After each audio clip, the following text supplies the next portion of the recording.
تو سرکار ایک دن اس طرف گئے تو واپس آئے، حضرت عثمان غنی قریب کھڑے تھے، نبی کریم صلی اللہ تعالی علیہ وسلم نے فرمایا عثمان اس جگہ کی طرف ذرا چکر لگانا، جگہ بڑی اچھی ہے۔ عثمان غنی گئے، جگہ خرید کے واپس آ گئے۔ حضور نے فرمایا ہوا ہے؟ عرض کی حضور خرید آیا ہوں۔ فرمایا میں نے تو چکر لگانے کا کہا تھا۔ کہا یا رسول اللہ آپ نے یہ بھی تو فرمایا تھا جگہ بڑی اچھی ہے، تو جس کو آپ نے اچھا کہہ دیا یہودی کے پاس تو نہیں نہ رہنی چاہیے، تو میں نے خرید دی۔ شرم نہیں آتی لوگوں کو۔ حضرت عثمان کے بارے میں بات کرتے ہیں، جس قبرستان میں سیدہ پاک بی بی صاحبہ حضرت فاطمہ الزہرا آرام کر رہی ہے، وہ زمین حضرت عثمان نے تحفہ دی ہے۔ حیا نہیں آتی بات کرتے؟ شرم نہیں آتی؟ یہ صدقہ سیدہ فاطمہ کا ہی ہے، انہی کے لیے اللہ نے تحفہ دیا، اور اس کے پیسے حضرت عثمان غنی نے ادا کیے۔ پھر اس قبرستان میں سیدہ پاک نے آرام کیا، پھر اسی قبرستان میں عثمان ابن مسعود نے آرام کیا، پھر اسی قبرستان میں حضرت حلیمہ سعدیہ لیٹی ہوئی ہے، اسی قبرستان کے اندر نبی پاک کی زوجہ سیدہ عائشہ آرام کرتی ہے، پھر اسی زمین پر میرے محبوب کے پیارے نواسے امام حسن آرام فرمائے۔ حضرت عثمان غنی رضی اللہ تعالیٰ عنہ کے بارے میں بات کرتے تیری زبان نہیں کانپتی؟ ان کو بات کرتا ہے جن کے تحفے اہل بیت نبوت نے قبول فرمائے، اور وہاں آرام کرنا انہوں نے پسند کیا، اتنا بڑا جرأت مند ہو گیا تو۔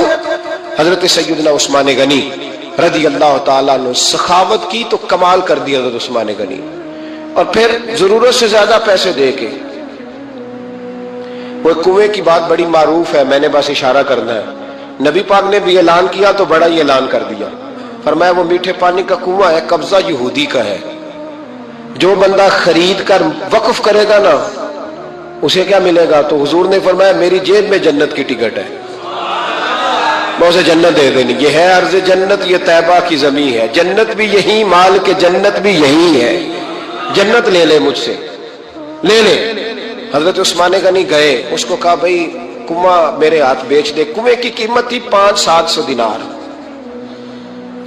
تو حضرت عثمان 500-600 دینار کل کنویں کی قیمت تھی۔ جناب عثمان غنی گئے، یہودی کو پتا تھا کہ یہ خریدنا چاہتے ہیں، فرمایا یار یہ کنواں بیچ دو۔ کہنے لگا نہیں بیچنا۔ فرمایا قیمت منہ مانگی، کہنے لگا قیمت میری مرضی کی۔ کہا تمہاری مرضی کی، اپنی اپنی اوقات ہوتی ہے نا قیمت لگانے کی، تمہاری مرضی کی۔ کہنے لگا میری شرط ہے میں ایک دن کے لیے کنواں دوں گا، ایک دن میں ایک دن آپ۔ فرمایا یہ بھی منظور ہے۔ کتنے پیسے؟ اس نے کہا میں 3000 دینار لوں گا، 500-600 کا ہے۔ حضرت عثمان غنی فرمانے لگے تو نے اپنی اوقات کے مطابق 3000 مانگا ہے، میں 40,000 لے کے آیا تھا، اپنی اوقات کے مطابق مانگا، 40,000 دینار میری جیب میں۔ یہودی کہنے لگا عثمان تو تاجر ہے، اور عام تاجر نہیں، عالمی سطح کا تاجر ہے، لوگ تیری تجارت کی مثالیں عرب میں دیتے ہیں، پر 500-600 کا کنواں 40,000۔ فرمانے لگے مسئلہ کنویں کا نہیں، مسئلہ مصطفیٰ کے فرمان کا ہے، وہ جو حضور کا فرمان پورا کرنا ہے نا اس کے لیے 40,000 تھوڑے ہیں، میرے پاس تھے ہی اتنے جو لے کے آیا ہوں۔ حضرت عثمان نے پیسے چکائے، اس نے کہا ایک دن پانی ملے گا، فرمایا منظور ہے۔ وہ ایک دن بیچا کرتا تھا پانی، حضرت عثمان نے اعلان کر دیا جو میرا دن ہے نا فری پیو، اپنے بھی پیو، بیگانے کا اعلان کوئی نہیں کرنا، میرا کوئی پروگرام نہیں۔ لیکن آپ مطلب ہلکا ہلکا ایسے ایسے دیکھیں گے، سوچیں گے، غور کریں گے، او بھائی پیسہ بھی بانٹنے سے، چلو بولو تو صحیح نا، اس پر بھی آپ حامی تو بڑھے نا، سچی بات کر تو لینی چاہیے نا۔ چلے عمل آپ 2 سال کے بعد کر لینا، 6 سال کے بعد کر لینا، پر ہاں نہ تو صحیح کرے نا، پیسہ بھی ہمیشہ بانٹنے سے۔ ملا رومی رحمت اللہ علیہ فرماتے ہیں کنویں سے سادہ پانی نکل جائے تو تازہ آ جاتا ہے، اور اگر پانی کنویں کے اندر رہے سارا ختم نہ ہو تو باسی ہو جاتا ہے۔ اس لیے فرمایا کرتے تھے میں اس کنویں سے پانی پیتا ہوں جس پہ رش زیادہ ہوتا ہے، اس لیے کہ وہاں سے پانی ختم ہوتا ہے تو تازہ آتا رہتا ہے۔ فرماتے تو اللہ کے راستے میں سارا خرچ کر دے، اللہ تازے عطا کر دے گا اور پہلے سے زیادہ عطا کر دے گا۔ میرا آپ کا مسئلہ یہ ہے کہ تجارت بندوں کے ساتھ ہے، بندوں کے ساتھ جو تجارت ہے نا بندے کنجوسی کر جاتے ہیں، بندے کا تو صحیح کام چل جائے تو پارٹنر کو فارغ کر دیتا ہے، یہ تو فارغ ہے، اور اگر کبھی کسی کی دکان میں کوئی کرایہ دار اچھا اس کی دکان چل جائے تو مالک کہتا ہے تو جا اب دکان میں نے خود کھولنی ہے، وہ فارغ کر دیتا ہے۔ بندوں کا تو مزاج ہے، اور اللہ تبارک و تعالیٰ سے جب تجارت ہوتی ہے نا، میں نے ایسے لوگ دیکھے ہیں جن کے گھروں میں لاکھوں روپیہ ماہانہ آتا ہے، غربت نہیں جاتی۔ ان کو سوچنا چاہیے کہ کثرت والا پیسہ آیا ہے پر برکت والا نہیں آیا۔ حضرت عثمان غنی رضی اللہ تعالیٰ عنہ فرماتے ہیں کہ پہلے بھی میں بڑا تاجر تھا، لیکن جب سے مصطفیٰ کے نام پر خرچ کرنا شروع کیا، پھر کہاں سے آیا، کب، اور بڑی سیانی بات فرماتے ہیں۔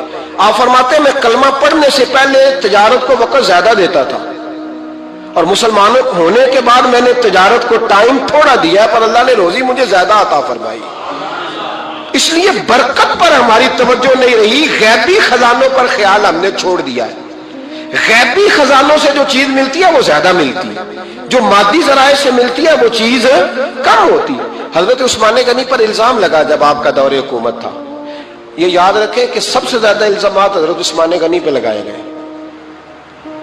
جن بندوں کے قد کاٹ زیادہ ہوتے ہیں ان کے خلاف پراپوگنڈے بھی لمبے چوڑے ہی ہوتے ہیں۔ یہ بڑی بات یاد رکھنا۔ کہا گیا کہ حضرت عثمان لوگوں کو نوازتے بڑا ہے، بڑا دیتے ہیں حضرت عثمان غنی۔ تو حضرت عثمان غنی فرمایا کرتے تھے حکمران تو میں آج بنا ہوں تو میں تو پہلے بھی بڑا دیتا تھا، وہ کس خزانے سے دیتا تھا؟ آپ جواب دیا کرتے۔ دیکھیں ذرا، لاکھوں لوگ حج کرنے آتے تھے، پر حضرت عثمان غنی حج کرنے جاتے تو اعلان کر دیتے کہ کوئی حاجی حج کے موقع پر آ کے کھانا نہ پکائے، سب کو کھانا عثمان غنی اپنی جیب سے دیا کرے۔ مینا میں لنگر کھانا ہوتا تھا حضرت عثمان غنی کا، مینا میں فرماتے تھے کھاؤ حاجیوں جتنا کھا سکتے۔ اور پھر حضرت عثمان غنی کا اعلان تھا، خدام کو کہتے تھے میں آخر میں کھاؤں گا، پہلے میرے سارے آنے والے حاجیوں کو کھلایا جائے۔ ایک بات اور سن لیں، بڑا ستایا گیا حضرت عثمان غنی کو، پراپوگنڈے کیے گئے، آپ کے خلاف مہم چلی، عبداللہ ابن سبا نے بڑی مہم جوئی کی آپ کے خلاف، یہودیوں نے مسلمانوں کا روپ دھار کر بڑا آپ کو ستایا، تکلیفیں دی، جی آپ اپنے رشتہ داروں کو بڑا دیتے ہیں، فرمایا کرتے تھے جیب سے دیتا ہوں، مال خزانہ سے نہیں دیتا۔ حضرت عثمان غنی رضی اللہ تعالیٰ عنہ کو بڑا ستایا گیا۔ یہ واحد خلفائے راشدین میں خلیفہ ہے جن کا 40 دن پانی بند کیا گیا، کھانا نہیں آنے دیا گیا۔ لیکن کمال ہستی حضرت عثمان غنی کی، مولا علی جیسے شیروں نے جا کے کہا آپ اشارہ کریں، یہ جو آپ کے خلاف نکلے ہوئے ہیں تو ایک تلوار سے مار دیے جائیں گے۔ تو حضرت سیدنا عثمان غنی فرمانے لگے میں وہ والا مینڈا نہیں بننا چاہتا جس کی وجہ سے مدینے کی گلیاں رنگین ہو جائیں، امن کا کعب خلافت چھوڑ دیں۔ فرمایا حضور نے کہا تھا اللہ تمہیں ایک قمیض پہنائے گا، لوگ اتارنا چاہیں گے تم نے اتارنی نہیں، صبر سے، حوصلے سے، اطمینان سے۔ یہ وہ واحد ہستی ہے حضرت عثمان غنی، انہوں نے شہادت قبول کر لی لیکن تلوار نہیں چلنے دی، لوگوں کو ایک دوسرے کے گلے نہیں کاٹنے دی۔ وہ شخصیت ہے حضرت عثمان غنی کی، لیکن بڑا ستایا گیا، بڑا پراپوگنڈا۔ مجھے بتائیے اس کے بارے میں اللہ قرآن کی آیتیں نازل کر دے، اور جس کے بارے میں مصطفیٰ کریم ایک بار نہیں تین بار جنت کی بشارت عطا کر دے، کوئی بندہ ہمیں تاریخ بتائے، حوالے دے، کہانیاں سنائے تو ہم اس کی کہانیاں دیکھیں گے یا نبی پاک کا فرمان دیکھیں گے؟ بولیں، جا کے بولیں، جا کے کسی کہانی پر کبھی بھی کان۔ بس ایک حدیث میں نے بڑی دفعہ سنائی ہے، پھر سناتا ہوں، ترمذی میں ہے، نبی پاک جنازگاہ تک گئے جنازہ پڑھنے، یا رسول اللہ فلاں آدمی انتقال کر گیا، جنازگاہ تک تشریف لے گئے جنازہ پڑھانے، لیکن جنازگاہ تک پہنچ کر محبوب نے فرمایا اس کا جنازہ نہیں پڑھانا۔ یا رسول اللہ کیوں؟ فرمایا اس لیے کہ یہ عثمان غنی سے بغض رکھتا تھا، تو حضور تو اس کا جنازہ نہیں پڑھتے۔ کوشش کرنا آپ کا مزاج کبھی کسی بندے کے لیے بوجھ نہ بنے، کوشش کریں کہ رویہ اس طرح کا ہو کہ آپ کسی سے ملیں تو اسے سکون ملے، اسے توانائی ملے۔ بعض لوگ ایسے ہوتے ہیں کہ جن سے ملنے کو دل کرتا ہے، مثل تعویذ ہوتے ہیں کچھ لوگ، وہ جب بھی ملتے ہیں شفا ہوتی ہے۔ کچھ لوگ ایسے ہوتے ہیں کہ جن سے ملنے کو نا بندے کا دل کرتا ہے کہ کبھی یہ آ جائے نا 2 گھڑیاں، اور وہ جانے لگے تو بندہ اسے کہتا ہے اتنی بھی جلدی کیا ہے، ذرا ٹھہر جائیے۔ تو کبھی بوجھ نہ بنے۔ بعض لوگ ایسے ہوتے ہیں جو دقت کرتے ہیں، بوجھ بنتے ہیں، اور بعض ایسے ہوتے ہیں جن سے ملنے کو دل کرتا ہے۔ کیا خوبصورت حدیث ہے، حدیث کی راوی سیدہ عائشہ صدیقہ ہے۔ بڑی چیزیں میں نے پڑھی حضرت عثمان کے بارے میں، بڑی کتابیں دیکھی، لیکن یہ بات پڑھ کے نا کلیجہ بڑا ٹھنڈا ہو۔ پیار بہت سارے لوگوں سے ہوتا ہے یار، یہ تو نہیں ہے نا کہ پیار نہیں۔ نبی پاک کا جو حضرت ابوبکر صدیق سے پیار ہے، اس کا دنیا میں کوئی انکار کر سکتا ہے؟ حضرت عمر کو جو حضور چاہتے ہیں کوئی انکار کر سکتا ہے؟ اور مولا کائنات شیر خدا جن کو حضور نے فرمایا کہ جدھر علی ہوتا ہے حق بھی خود بخود ادھر ہو جاتا ہے،